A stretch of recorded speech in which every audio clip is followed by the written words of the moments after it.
खबर पूरे संथाल परगना से। दुमका बेरमो उपचुनाव की आज हो सकती है घोषणा, जानिए कैसी है चुनाव की तैयारी।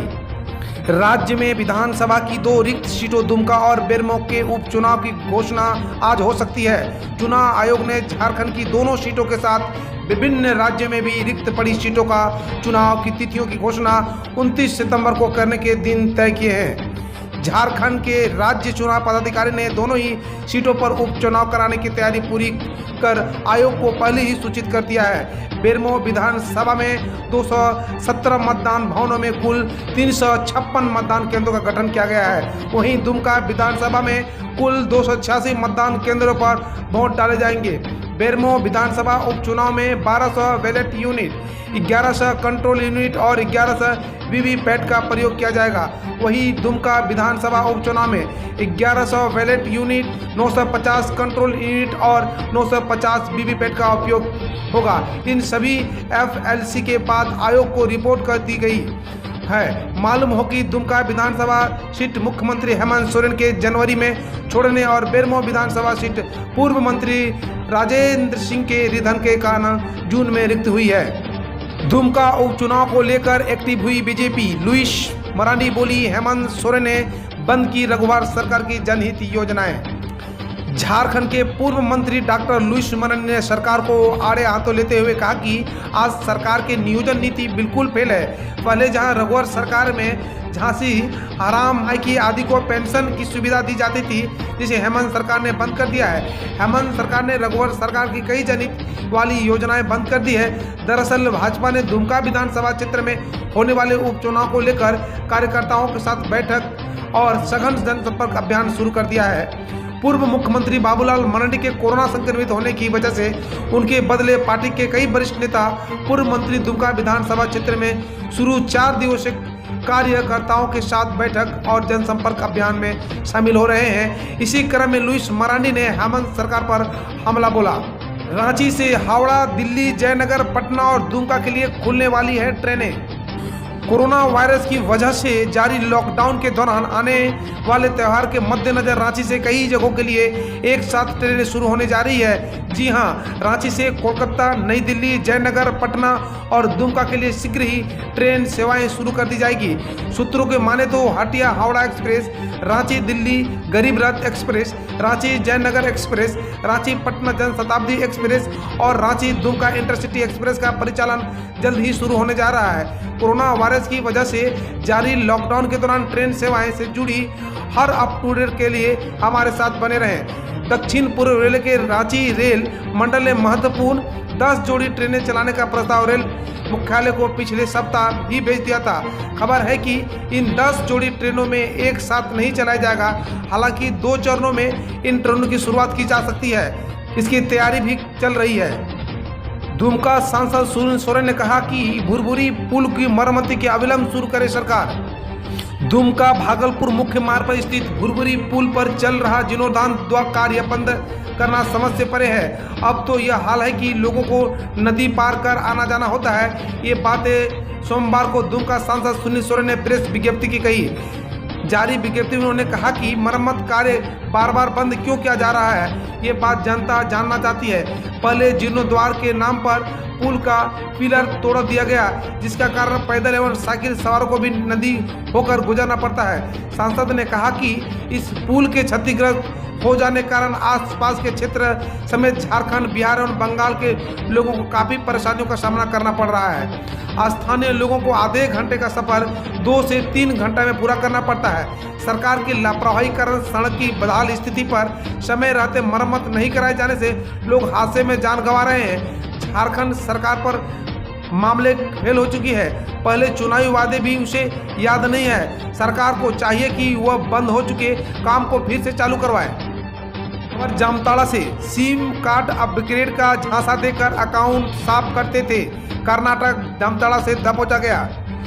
फरीदाबाद से बड़ी खबर सामने आई है, जहां साइबर क्राइम की टीम ने ऑनलाइन ठगी करने के आरोप में 8 साइबर ठगों को गिरफ्तार किया है। आरोपी टेलीकॉम कंपनी का कर्मचारी बताकर सिम कार्ड अपग्रेड करने का झांसा देकर लोगों के अकाउंट साफ कर देते थे, जिन्हें साइबर क्राइम की टीम ने कर्नाटक और जामताड़ा से गिरफ्तार किया है।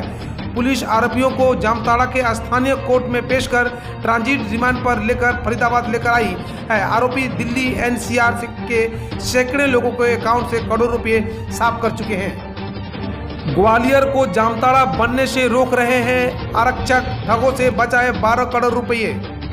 ऑनलाइन ठगी के अपराधों में जामताड़ा की राह पर चल निकला ग्वालियर इस अपराध से मुकाबला भी कर रहा है। राज्य साइबर सेल के ग्वालियर जोन के 2 आरक्षक ऐसे ठगों की राह में दीवार बनकर खड़े हैं। उन्होंने स्टॉप बैंकिंग फ्रॉड नाम से व्हाट्सएप टेलीग्राम ग्रुप बनाया है। 3.5 साल में यह ग्रुप देश भर में 12 करोड़ रुपये ठगों से बचा चुका है। इसमें ग्वालियर के लोगों से ठगे गए करीब 3 करोड़ रुपये भी शामिल है। ग्रुप में देश भर के करीब 2000 सदस्य हैं। आरक्षक पुष्पेंद्र सिंह यादव व राधा रमन त्रिपाठी ने मार्च 2017 में ग्रुप बनाया था। इसमें देश की 75 ई वॉलेट कंपनी के नोडल अधिकारी हैं। देश भर के साइबर सेल के सदस्य और पुलिस थाना के साथियों को जोड़ा गया है। सेमेस्टर 6 की परीक्षा आज से शुरू, 1 घंटा पूर्व पहुंचना होगा केंद्र पर। सिद्धू कानू मुर्मू विश्वविद्यालय दुमका द्वारा आयोजित सेमेस्टर 6 की परीक्षा मंगलवार से शुरू होगी। इस संबंध में जानकारी देते हुए जामताड़ा महिला संध्या महाविद्यालय के प्राचार्य सह केंद्राधीक्षक डॉक्टर विमल किशोर सिंह ने बताया कि परीक्षा सुबह 9 बजे से शुरू होगी जो 12 बजे तक चलेगी। उन्होंने बताया कि जामताड़ा महिला संध्या महाविद्यालय को परीक्षा केंद्र बनाया गया है। परीक्षा को देखते हुए महाविद्यालय को पूरी तरह से सैनिटाइज किया गया है। सभी विद्यार्थी को जानकारी दी गई है कि परीक्षा शुरू होने के 1 घंटे पूर्व 8 बजे कॉलेज में पहुंचे ताकि अभ्यर्थी का थर्मल स्कैनिंग किया जा सके। जामताड़ा के सिविल सर्जन सहित 16 वरिष्ठ ने जीती कोरोना से जंग। जामताड़ा जिले में कोरोना संक्रमण के बढ़ते मामले राहत भरा रहा। सिविल सर्जन सहित 16 संक्रमितों ने कोरोना से जंग जीता है। वहीं संक्रमण के मात्र 2 नए केस मिले हैं, जिसमें एक पुलिस लाइन का 32 वर्षीय युवक है। वहीं मिहिजाम पोखर तल्ला का 21 वर्षीय युवक संक्रमित हुआ है। दोनों की रिपोर्ट ट्रूनेट जांच में पॉजिटिव आई है। इधर 16 लोगों को डिस्चार्ज किए जाने के बाद जिला में एक्टिव केस की संख्या घटकर 73 हो गई है, जबकि स्वस्थ होने वालों की कुल संख्या बढ़कर 977 हो गया है। वहीं कुल संक्रमण का आंकड़ा 750 पहुंच गया है। एपिडेमियोलॉजिस्ट डॉक्टर अजीत कुमार दुबे ने 2 कोरोना के नए मरीज मिलने और 16 लोगों को डिस्चार्ज किए जाने की पुष्टि की। खबर है गोड्डा से। गोड्डा जिला प्रशासन ने शहर में चलाया जांच अभियान, वसूले राशि। गोड्डा उपायुक्त भोर सिंह यादव के निर्देशानुसार गोड्डा मंडल पदाधिकारी ऋतुराज, जिला परिवहन पदाधिकारी शैलेंद्र कुमार रजक, उप नजारत समाहर्ता मनोज कुमार, नगर थाना प्रभारी के द्वारा गोड्डा में वाहन जांच चेकिंग अभियान चलाया गया, जिसमें वाहन चालक का हेलमेट एवं मास्क का जांच किया गया। जांच के दौरान वाहन परिचालन करते समय अनिवार्य रूप से मास्क पहनने का निर्देश दिया गया। साथ ही लोगों को कड़ी हिदायत दी गई कि अगली बार हेलमेट एवं मास्क पहनकर ही गाड़ी चलाएं। वहीं इस जांच के दौरान बिना हेलमेट और मास्क के कुल 117 वाहनों की जांच की गई, जिसमें 47 गाड़ियों पर कार्रवाई करते हुए चालान काटा गया। इसके अलावा गोड्डा बस स्टैंड में लंबी दूरी बसों का कोविड-19 के तहत प्राप्त निर्देश के अनुसार जांच की गई। इस जांच अभियान के दौरान एक बस को सोशल डिस्टेंसिंग के अंतर्गत 5000 का दंड शुल्क लिया गया। गोड्डा के पूर्व सांसद सूरज मंडल पहुंचे बोकारो थर्मल। गोड्डा के पूर्व सांसद सह भाजपा नेता सूरज मंडल सोमवार की शाम बोकारो थर्मल पहुंचे। उन्होंने स्थानीय भाजपा कार्यकर्ताओं से भेंट कर निजी विद्यालयों में पढ़ने वाले बच्चों के अभिभावकों की समस्या सुनी। उसके बाद डीवीसी के निर्देशक भवन में पत्रकारों से बात करते हुए कहा कि बेरमो में अपने यूनियन झारखंड मजदूर मोर्चा का विस्तार करना चाहते हैं। इसके लिए यूनियन के पदाधिकारियों का वे जल्द ही चयन करेंगे। डीवीसी एवं सीसीएल के मजदूरों की समस्या का समाधान करने में उनकी यूनियन कारगर भूमिका निभाएगी। कहा कि यदि पार्टी नेतृत्व उन्हें टिकट देगा तो भाजपा प्रत्याशी के रूप में बेरमो विधानसभा का उपचुनाव लड़ेंगे। जन शिकायत के 218 लंबित मामलों का त्वरित निष्पादन हो। उपायुक्त भोर सिंह यादव ने जन शिकायत के लंबित मामलों की समीक्षा करते हुए विभिन्न विभागों के लंबित 218 मामलों का त्वरित निष्पादन का निर्देश दिया है। कहा कि जनता दरबार में जो मामले आते हैं उन्हें तुरंत निपटाने की जरूरत है। कहा कि जिले में जन शिकायत के सिर्फ 134 मामले ही निष्पादन प्रतिवेदन मिला है। अधिकारियों की कार्यशैली पर प्रतिचिन्ह लगाता है, लिहाजा लंबित मामलों की जाँच कर उन्हें त्वरित निष्पादित करे। जिला शिकायत निवारण पदाधिकारी अंजाम आलम को निर्देश दिया गया कि जिले में शिकायत से संबंधित सभी संचिकों को अलग अलग फाइल में रखकर उन्हें अलग अलग निष्पादन किया जाए।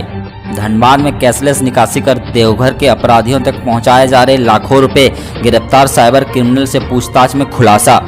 साइबर अपराधी धनबाद में कैशलेस निकासी कर एक बड़ा नेटवर्क चला रहे हैं। देवघर में साइबर अपराधी धनसार के युवक को मोबाइल पर कैशलेस निकासी का मैसेज और लिंक भेजकर अलग अलग एटीएम से निकासी करा रहे हैं। एक दिन में एक युवक 1 लाख तक की निकासी कर देवघर पहुंच रहा है। इसके एवज में उन्हें 5 से 10% कमीशन मिलता है। साइबर पुलिस ने इस पूरे मामले का खुलासा किया है। उसने 30 जुलाई को कैशलेस निकासी करते हुए विकास नगर के विशाल दर्जी को पकड़ा था। एक दिन में 1 लाख रुपए की निकासी की थी।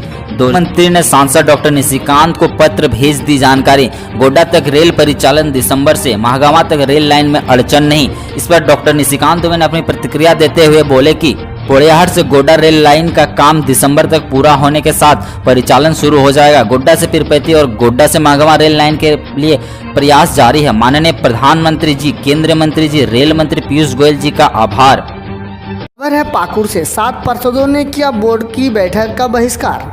नगर परिषद बोर्ड की अध्यक्षा सांबा शाह की अध्यक्षता में सोमवार को बैठक हुई। इसमें नगर अध्यक्ष द्वारा नव कार्यपालक पदाधिकारी के खिलाफ पारित कराए गए निंदा प्रस्ताव के खिलाफ 7 वार्ड पार्षदों ने बोर्ड की बैठक का बहिष्कार कर दिया। बहिष्कार करने वाले पार्षदों का था कि अध्यक्ष द्वारा लगाए गए निंदा प्रस्ताव पर जब तक उन लोगों ने अपना मत दर्ज कराना चाहता तो अध्यक्ष ने बहुमत का बल दिखाकर ऐसा नहीं करने दिया। कहा कि आप लोगों को कोई भी विरोध या प्रश्न बोर्ड की कार्रवाई में अंकित नहीं होगा, जो झारखंड नगर पालिका अधिनियम 2011 के द्वारा 86 का उल्लंघन है। इस धारा के तहत हम पार्षद अपने पक्ष को कार्यवाही पंजी में दर्ज करा सकते हैं। अध्यक्ष की इसी तानाशाही के खिलाफ मजबूर होकर बोर्ड की बैठक का बहिष्कार करना पड़ा। खबर है पाकुड़ से नवनियुक्त शिक्षकों के समर्थन में माध्यमिक शिक्षक संघ। रानी ज्योतिर्मयी बालिका उच्च विद्यालय परिसर में सोमवार को संघ के अध्यक्ष कोसर कबीर की अध्यक्षता में जिला माध्यमिक शिक्षा संघ कार्य समिति की बैठक हुई। इसमें हाईकोर्ट की ओर से नवनियुक्त शिक्षकों की नियुक्ति रद्द से करने संबंधी विभिन्न विषयों पर चर्चा की गई। सर्वसम्मति से निर्णय लिया गया कि झारखंड उच्च न्यायालय रांची के निर्णय से प्रभावित शिक्षकों की सेवा यथावत रखने के लिए स्थानीय जनप्रतिनिधियों, सांसद, संसदीय और ग्रामीण विकास मंत्री लिट्टीपड़ा विधायक और महेशपुर विधायक से मिलकर ज्ञापन सौंपा गया। सरकार से प्रभावित शिक्षकों को हटाने के बजाय उनकी सेवा बरकरार रखते हुए नियमित भुगतान जारी की मांग की गई।